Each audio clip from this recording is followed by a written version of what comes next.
Привет, мои дорогие. Сегодня, точнее, вчера весь этот день мусолили с Ермаком, везде этот Ермак, и все. Уволили Ермака. То есть он сам написал это заявление, да, и Зеленский его подписал. Уже есть на сайте Зеленского, я его не могу называть президентом, это постановление, где уволенный Ермак. Но на этом с Ермаком хватит, потому что это замыливание глаз, очко замыливание, очко втирательство и так далее. Поехали по фронту, как говорится, дорогие мои. Первое – это северское направление. Фиксируется продвижение российской армии в районе Платоновки по обеим берегам Северского Донца. В самом Северске россияне продвигаются в центре города у железнодорожного вокзала. Российские войска захватили населенный пункт Васюковка. Идут бои у Бондарного или Бондарного, я не знаю, как правильно, и Святого Покровского. Дорогие мои, я проехался там на велосипеде, кто видел на шорте, 65 километров.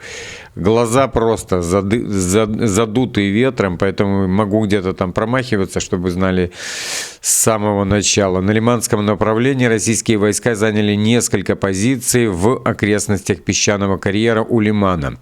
Приблизившись к Дибровке, или к Диброве, или Дыброве, и приступив к штурму поселка. Продвижение россиян фиксируется между Лиманом и Ямполем. Также российские силы взяли ряд опорных пунктов сил обороны юго-восточнее Лимана, угрожая перерезать дорогу на Славянск. Идут бои в Добрышево. ВСУ контратакуют в районе Ставков. Идем дальше. Запорожское направление у нас.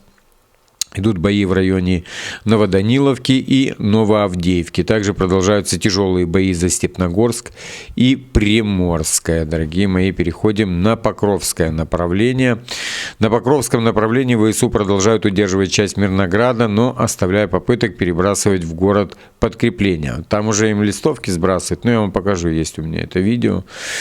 Там понятно, почему они не идут. Сдаваться имеется в виду. Хотя им говорят, убегайте, то есть их выпускают, убегайте. Важна агломерация, а не они. Россияне продвигаются в Покровске, выйдя еще на втором участке, точнее еще на одном участке к северным окраинам города. Присутствие сил обороны сохраняется в северо-восточной части Покровска, как раз на подступах к коридору, через который ВСУ проникают и отходят из Мирнограда.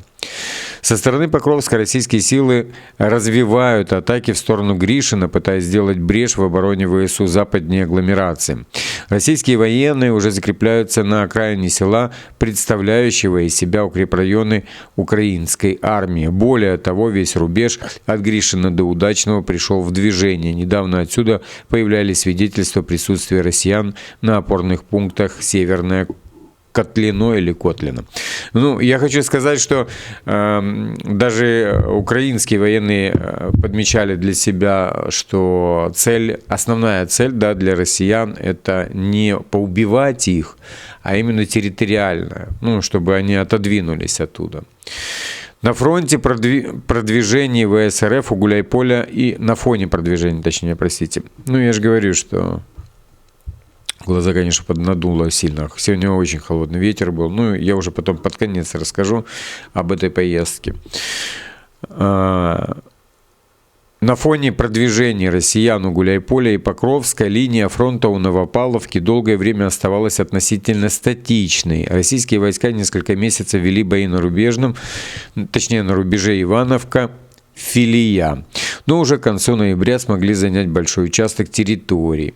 В октябре российская армия захватила Ивановку. В начале ноября ВСУ провели контратаку на северной окраине населенного пункта, но дальше ферм пройти не смогли. Одновременно с этим российские силы продвигаются у Филии или Филие, южнее Новопавловки. К концу октября российские подразделения закрепились на южной окраине населенного пункта, в то время как в полях восточнее сохранялась обширная серая зона. Параллельно россияне взяли опорные пункты сил обороны в окрестностях Новоукраинки и Котлеровки, чтобы избежать возможных атак украинских войск с тыла. К 15 ноября россияне воспользовались туманом, навели понтонную переправу у Фили и провели неожиданную для ВСУ высадку десанта в северо-восточной части Новопавловки. На протяжении нескольких недель велись ожесточенные бои за контроль над населенным пунктом. Российские подразделения закрепились в центре села. К 26 ноября российские войска оттеснили украинские силы с правого берега реки Соленая. Присутствие ВСУ сохраняется лишь на северо-западных подступах, отделяемых от остального села линией траншей. Ну, хочу сказать вам, что для общей картины войны, которую мы ее сейчас получаем, им без разницы, я имею в виду там Зеленскому, Кае Каллас, да, там, и Урсуле фон дер Ляйен, и Мерцу, продвигаются ли российские войска, с какой скоростью они продвигаются. Им важно, чтобы как можно дольше держался украинский боец. Я не знаю, какой сейчас прогноз его выживания, но, судя по всему, как бегут, да, оттуда с фронта, не очень большой. Ну, как знаете, там танк живет столько-то времени. Вот сколько сейчас боец живет, ну, мне кажется, не очень много. На северном фланге армия России продолжала наступление в сторону границ Днепропетровской области, окончательно захватив удачно. Российские войска зашли на территорию соседней шахты Красноармейская, армейская западная, номер 1. Одновременно с этим восточные российские подразделения вошли на территорию Молодецкого и оттеснили ВСУ из опорного пункта у Новосергеевки. Военные эксперты отмечают, что в случае захвата Новопавловки дальнейший вектор атак россиян, скорее всего, будет направлен на Межевую, некогда ключевой узел снабжения ВСУ Покровского гарнизона, защищенный несколькими оборонительными рубежами. И вот хочу продолжить мысль по поводу того, какой срок жизни. Без разницы абсолютно. Главное, чтобы война продолжалась для того, чтобы зарабатывать деньги на ВПК, на продаже оружия. Сейчас хочу показать, как Константиновка выглядит. Это сами ВСУ снимали, 93-я бригада. Вот я чуть-чуть подержу, чтобы вы видели подольше эту картину, чтобы вы могли рассмотреть, как оно выглядит. Окей, дорогие, ну вот, как говорится, знаете, хороша ложка к обеду. Вот и заявление самой Каллас по поводу... Оно вчера пробежало, но мы его не заметили.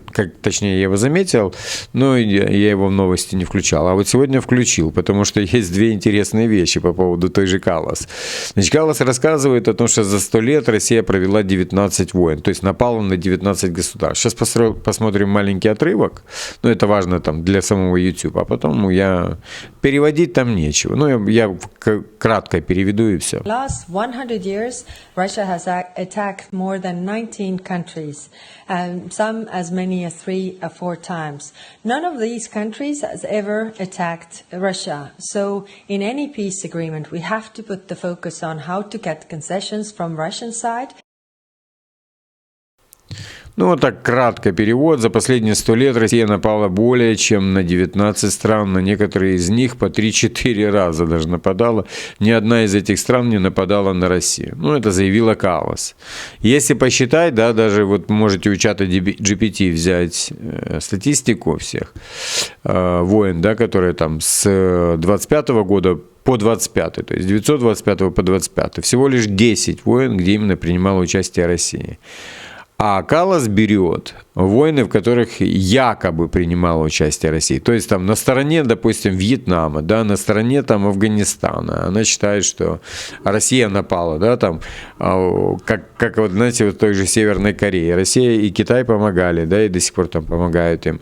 То же самое и с Вьетнамом. Россия помогала, чтобы Америка не захватила Вьетнам. Сегодня там Трамп брызжил слюной по поводу тех же афганцев, да, там, и говорил о том, что если бы не Джо, мы бы остались в Бахрейне, да, а Бахрейн очень рядом с китайцами, как раз с тем местом, где китайцы делают ракеты свои.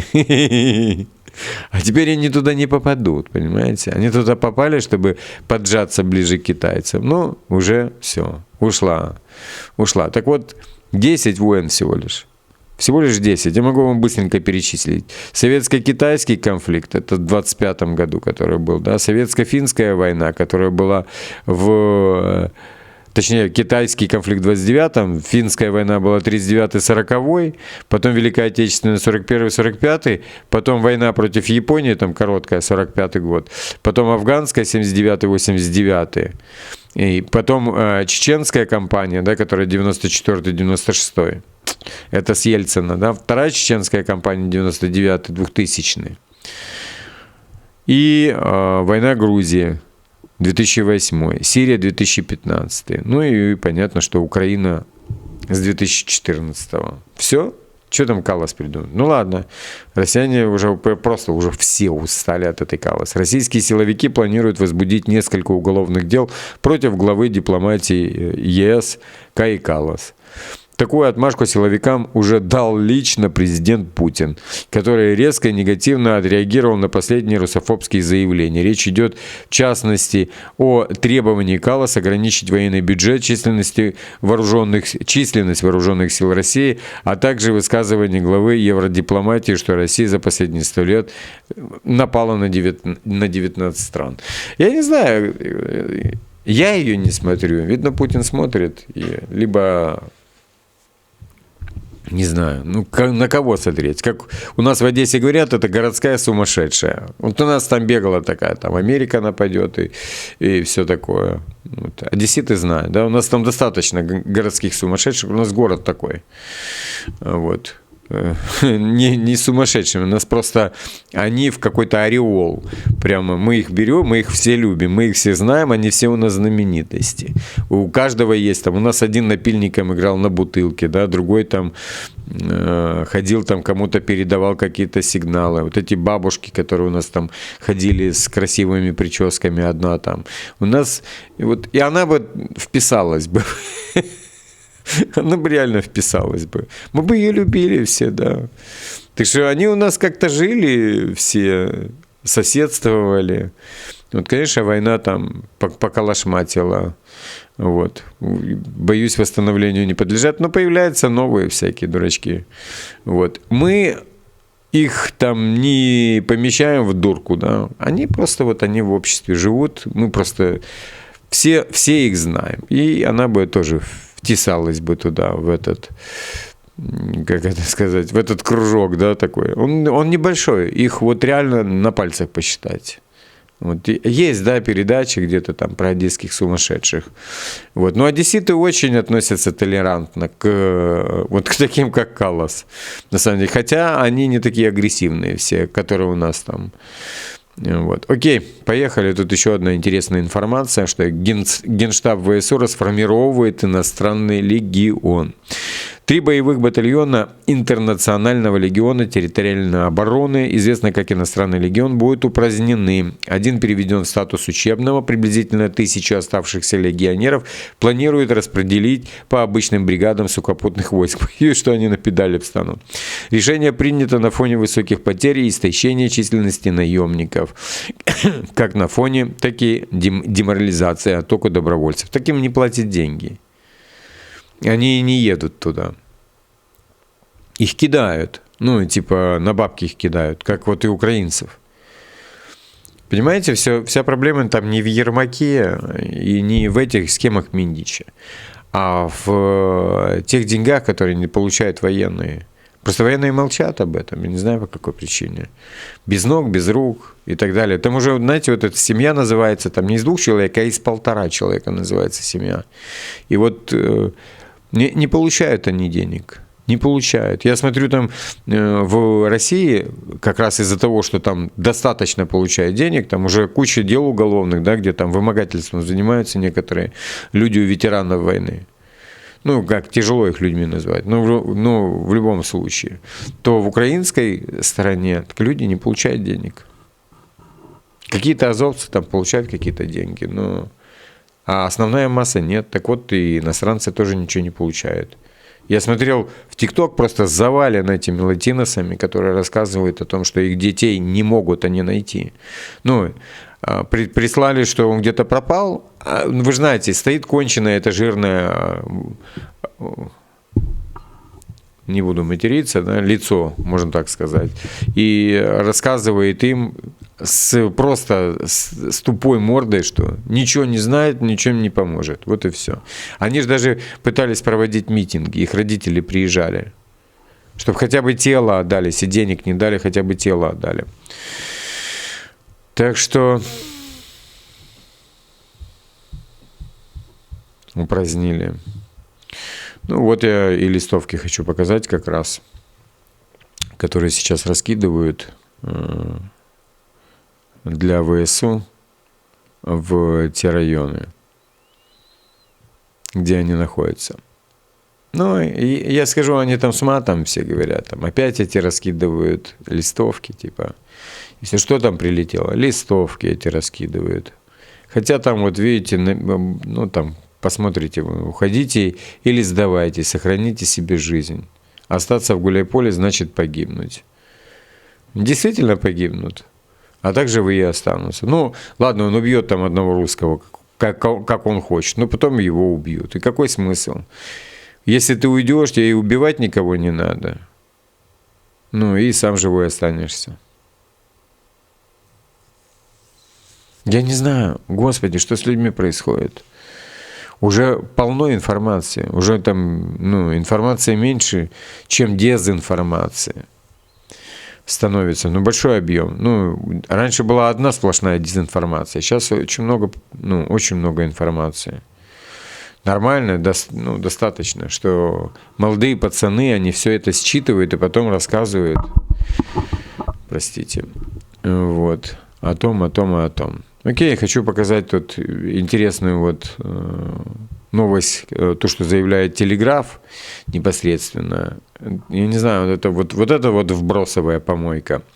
Уитков и Кушнер, да, заявит Путину, что Трамп готов признать контроль России над Крымом и другими захваченными территориями Украины ради заключения мирного соглашения, сообщает Телеграф со ссылкой на источники. План по признанию территории, нарушающие, видите, как они пишут, дипломатические традиции США, скорее всего, будет реализован, несмотря на опасения европейских союзников, говорится в статье. То есть они вот такие вещи сразу же подчеркивают, да, об этом. Ну и, дорогие мои, пока вот я сейчас новости запишу, там по Киеву прилеты идут сумасшедшие. Я в телеграм-канале сегодня, благодаря нашим там источникам, предупреждал, что будет сегодня 7 бомбардировщиков Ту-22М3, от 4 до 6 бомбардировщиков Ту-95МС, до 3 бомбардировщиков Ту-160, около 700 БПЛА разных типов, 16 ракет типа «Калибр» с Черного моря, до 16 баллистических ракет «Искандер-М» и до 6 аэробаллистических ракет «Кинжал». Ну, это, мне кажется, после того, как МАГАТЭ похвасталась, что они опять запустили, и опять сейчас будет прилетать. Зачем хвастаться? Ну, мне кажется, не только из-за этого. Сегодня там в акватории Черного моря, там рядом с Турцией, эти уроды сожгли 2 танкера, которые шли, ну, типа они их там называют темного теневого флота российского, да, которые шли в Новороссийск. Они их сожгли, эти 2 танкера. Пока у меня еще недостаточно данных, да, как сожгли, чем сожгли, дронами сожгли, потому что говорят, что там было внешнее вмешательство, либо вот этими бэками, как они любят, да, зажигать. Но, опять же, с одной стороны, я понимаю, что это британская какая-то, да, провокация для каких-то вещей, для того, чтобы, ну, я имею в виду, опять затянуть этот конфликт еще глубже. Затянуть. Ну, понятно, что Зеленский поддержит. Ну, и опять же хочу просто, чтобы мы весь этот театр видели совсем с другой стороны. Что этот театр, это уже война идет просто на заработок денег. Она не идет на какую-то цель, для какой-то цели. То есть каждый украинец, которого нужно обеспечить оружием, да, это просто единица финансовая, можно сказать, денежная единица. Уже территории не интересны. Уже интересно просто как можно дольше протащить эту войну, для того, чтобы как можно больше забрать денег у налогоплательщиков, там, европейских. Ну, благо Трамп американских уже не чехлит. Но, как мы видим, да, европейцы все-таки рассчитывают там распаковать 140 миллиардов, но в любом случае это ни к чему не приведет, потому что Бельгия против этого. А последствия будут очень плохие. То есть, если распаковать 140 миллиардов, то оттуда арабы вместе с китайцами вытянут свои деньги, ну, потребуют вытянуть свои деньги, а это обвал евро. Может, ну, у Сороса задача – это создать хаос. Это его задача там. Но есть еще умы в Европе, и, как говорили, да, там, бельгийские там, банкиры, что вместо там, 10 человек они наняли штат из 200 человек юридически, чтобы никто не смог распаковать эти деньги, которые даже во Вторую мировую не пытались это сделать. Так что вот что сейчас происходит. И я хочу достучаться до каждого украинского воина, который идет туда, думает, что он там за язык борется или за что-то еще. Нет, ты сейчас борешься за откаты для Каи Каллас и других всяких личностей. Не за территории. Чем дольше ты там будешь сидеть, тем больше они будут денег зарабатывать. А ты ничего не получишь. Тебя убьют, ты все. Ты инвалид, ты тоже ничего не получишь. Ты просто будешь половиной. Как женщину называют моя вторая половина. Вот ты будешь просто, вот ты будешь половина в реальном смысле этого слова.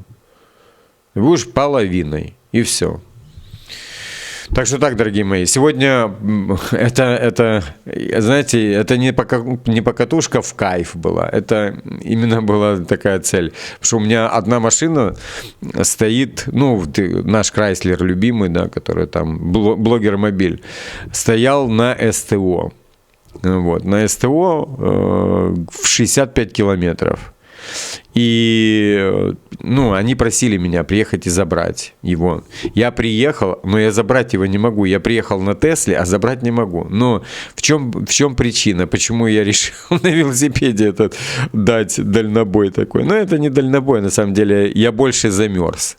Ну, у меня ноги замерзли очень сильно, потому что я ехал вдоль реки, и там очень холодно, всегда вдоль реки. Только ты от нее отрываешься, тепло, а рядом с рекой и где-то было 5 градусов. Ну, короче, ноги замерзли, просто пипец. Вот. И если я приеду на Тесле, то я не заберу, мне придется оставить Теслу. И вот это вот, я посмотрел графики расписания, 65 километров, мне надо было ехать 5 часов на транспорте общественном. 5 часов. Я думаю, да ну нафиг. Ну, я тут потренировался, выехал. И вообще шикарно.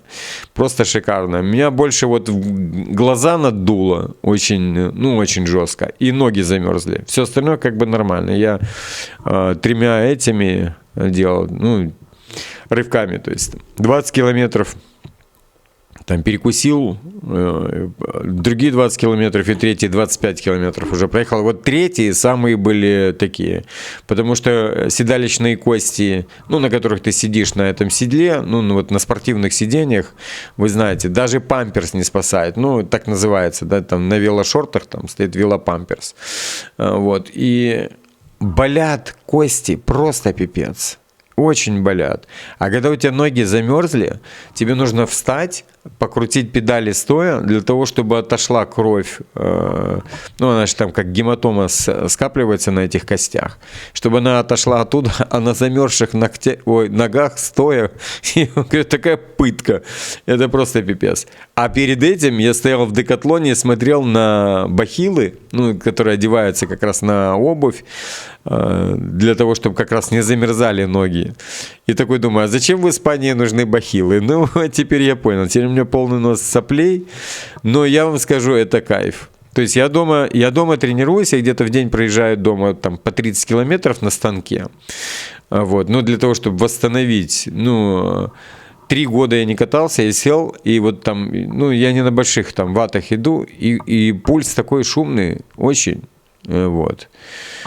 Ну, большеватый. И там питание и все остальное я там соблюдаю, плюс я делаю там зарядки, разминки, кор и все остальное. Как раз подготовился к этому броску и поехал. Вот, сейчас больше от ветра задутый и немного замерзший. По мышцам нормально. Не одевал пульсометр, чтобы он мне не поднимал сахар. Я бы на него смотрел, такой думаю, вау, ой-ой-ой, какой пульс. Нет. И там ехал бы просто под какими-то, не знаю, своими накрутами. Зачем оно надо? Оставил пульсометр дома, и все. Сиди себе дома и чувствуй себя хорошо. Так что так, проехал 64 километра за где-то меньше, чем за 3 часа. Это с учетом даже остановок. То есть я останавливался, пока там поел шоколадки, пока то. Единственное, что атрофировались кисти. Обычно ты, когда едешь, можешь покушать. Ну, именно покушать. Но из-за того, что кисти атрофировались, я пытался, да, там, держаться за руль одной рукой. Ну, это велосипед, это не спортивный у меня, он endurance так называется.